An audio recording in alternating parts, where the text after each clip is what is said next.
آج کی اس ویڈیو میں حضرت سلیمان علیہ السلام ایک چیونٹی، ایک مینڈک اور سمندر کے اندر پتھر میں موجود اندھے کیڑوں کی بات کریں گے۔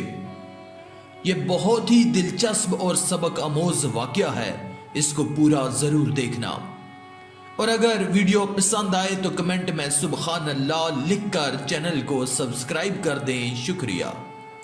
دوستو، حضرت سلیمان علیہ السلام نہر کے کنارے بیٹھے ہوئے تھے کہ ان کی نگاہ ایک چیونٹی پر پڑی جو گیہوں کا ایک دانہ لے کر نہر کی طرف جا رہی تھی۔ حضرت سلیمان علیہ السلام اس کو بہت غور سے دیکھنے لگے۔ جب چیونٹی پانی کے پاس پہنچی تو اچانک ایک مینڈک نے اپنا سر پانی سے نکالا اور اپنا منہ کھولا تو یہ چیونٹی اپنے دانے کے ساتھ اس کے منہ میں چلی گئی۔ مینڈک پانی میں داخل ہو گیا اور پانی ہی میں بہت دیر تک رہا۔ سلیمان علیہ السلام اس کو بہت غور سے دیکھتے رہے۔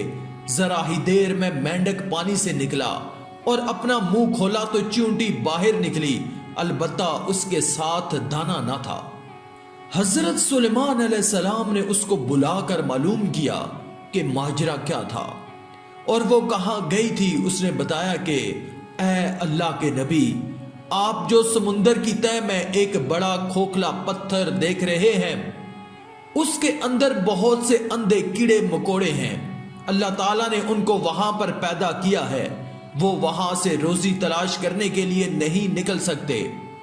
اللہ تعالیٰ نے مجھے اس کی روزی کا وکیل بنایا ہے، میں اس کی روزی کو اٹھا کر لے کر جاتی ہوں، اور اللہ نے اس مینڈک کو میرے لیے مسخر کیا ہے تاکہ وہ مجھے لے کر جائے۔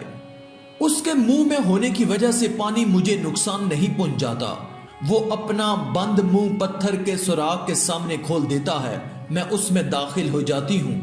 جب میں اس کی روزی اس تک پہنچا کر پتھر کے سوراخ سے اس کے منہ تک آتی ہوں تو مینڈک مجھے منہ سے باہر نکال دیتا ہے۔ حضرت سلیمان علیہ السلام نے کہا، کیا تو نے ان کیڑوں کی کسی تسبیح کو سنا؟ چیونٹی نے بتایا، ہاں، وہ سب کہتے ہیں، اے وہ ذات جو مجھے اس گہرے پانی کے اندر بھی نہیں بھولتا۔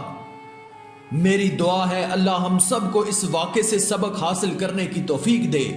اپنی دعاؤں میں یاد رکھیں اور مزید سبق آموز واقعات کے لیے اللہ کی قدرت چینل کو سبسکرائب کر دیں۔ بے شک نیک باتوں کو پھیلانا بھی ایک صدقہ جاریہ ہے۔